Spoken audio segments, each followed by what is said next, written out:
Hello everyone, आज हम लोग देखने वाले हैं कि फास्ट एपीआई में डॉट env फाइल के जो अंदर जो वेरिएबल्स होते हैं उसको आप कैसे एक्सेस कर सकते हैं पाइथन डीकपल का यूज़ करके। एक्सेस करने के बहुत सारे अलग अलग तरीके अलग अलग पैकेजेस आते हैं, लेकिन मैं आपको यहाँ पर पाइथन डीकपल का यूज़ करके बता रहा हूँ। हमारे पास एक D28 नाम से फोल्डर है जिसके अंदर मैं वर्चुअल भी क्रिएट करके एक्टिवेट कर लिया। मैंने कुछ भी इंस्टॉल नहीं किया है, इवन फास्ट एपीआई भी इंस्टॉल नहीं किया। पहले फास्ट एपीआई इंस्टॉल किया जाए। यहाँ पर pip install fast API standard लिखते हैं, इंटर की प्रेस करते हैं और ये फास्ट एपीआई हमारे लिए इंस्टॉल करके हमें दे देगा। जब तक ये फास्ट एपीआई इंस्टॉल कर रहा है तब तक हम लोग यहाँ पर एक फ़ोल्डर क्रिएट कर लेते हैं जो कि होगा ऐप नाम से, और साथ ही हम लोग इसके अंदर में क्रिएट कर लेते हैं __init__ dot P Y file, और यहाँ पर एक main dot P Y file create करते हैं, main dot P Y file. इसके साथ ही इंपोर्ट कर लेते हैं फास्ट एपीआई, और इसके अलावा हम लोग इसमें इसका एक ऑब्जेक्ट भी क्रिएट कर लेते हैं कुछ इस तरीके से कि हमारा सर्वर रन हो सके। अभी ये हमारा इंस्टॉल हो चुका है फास्ट एपीआई, बट हमारा पाइथन डीकपल नहीं है। अगर मैं आपको इसमें दिखाऊँ pip फ्रीज और angle bracket then requirements dot txt enter की प्रेस करते हैं तो यहाँ आप देखेंगे कि यहाँ पर पाइथन डीकपल नहीं मिलता। हाँ, आपको पाइथन डॉट env जरूर मिलता है जिसका यूज़ कर सकते हैं आप डॉट env वेरिएबल्स को रीड करने के लिए, बट मैं इसका यूज़ करता नहीं। मैं ज़्यादा यूज़ करता हूँ पाइथन डीकपल। तो कैसे करते हैं वह मैं आपको बताता हूँ। इसके लिए हमें इस पैकेज को इंस्टॉल करने की आवश्यकता पड़ेगी। तो pip इंस्टॉल पाइथन डीकपल इसको कॉपी कीजिए। कॉपी करने के बाद यहाँ आना है, पेस्ट करना है, इंटर की प्रेस कीजिए और ये पाइथन डीकपल हमारे इस env में हो जाएगा इंस्टॉल। इसको आप अपडेट कर लीजिए रिक्वायरमेंट डॉट txt वापस से फ्रीज करके, और जो कि आप यहाँ पर देख सकते हैं आपको यहाँ पर पाइथन डीकपल अब दिख जाएगा। ठीक है, तो ये अब हम लोग यूज़ कर सकते हैं। यूज़ करने के लिए सबसे पहली चीज़ हमें चाहिए एक डॉट env की फ़ाइल। तो आपको अपने मेन प्रोजेक्ट फ़ोल्डर में एक राइट क्लिक करना है, न्यू फाइल, और डॉट env एक फ़ाइल आपको क्रिएट करनी है।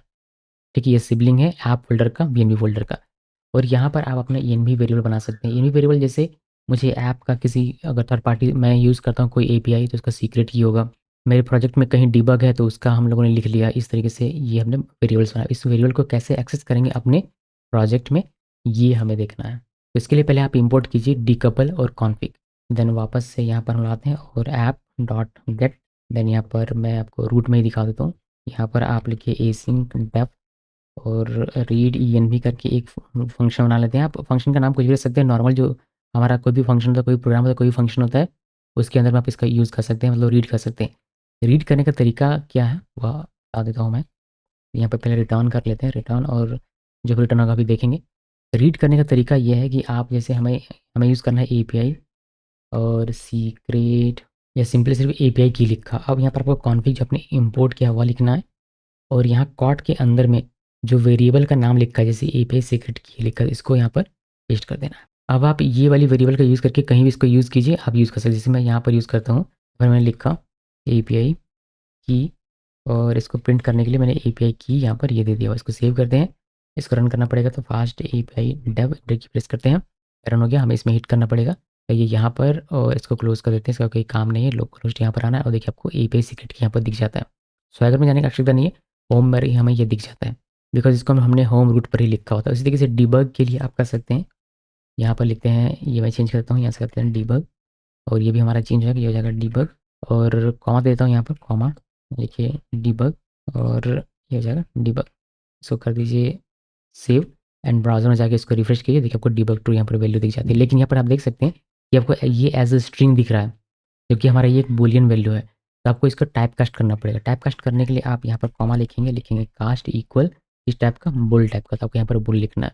अब जब ये आप रिफ्रेश करेंगे तो ये आपको स्ट्रिंग के तौर पर नहीं बल्कि एक बूलियन वैल्यू के तौर पर दिखेगा। उसी तरीके से अगर आप यहाँ पर कुछ लिखते हैं, जैसे मैं लिखता हूँ यहाँ पर लिखा लॉक आईडी, और लॉक आईडी में दिया 1 2 3, इसको सेव करते हैं। अभी लॉक आईडी अगर मुझे यहाँ पर एक्सेस करना है तो मैं इसको कॉपी पेस्ट किया मैंने, और यहाँ पर मैं चेंज कर देता हूँ। इसको करते हैं लॉक आईडी, और यही हम लोग यहाँ पर लिख देते हैं। देन हम लोग इसको यहाँ पर लिखेंगे, तो यहाँ लिखिए लॉक आईडी, और ये हो जाएगा लॉक आईडी। इसको सेव करते हैं। सेव करने के बाद आप यहाँ ये इसको करते हैं रिफ्रेश, बट ये आपको एज अ स्ट्रिंग दिखता है। इसको आपको कास्ट करना पड़ेगा इंटीजर में। कैसे करेंगे, ये सिंपल सा तरीका है। यहाँ पर कॉमा देना है, कास्ट लिखना है इक्वल, और यहाँ लिखिए इंट।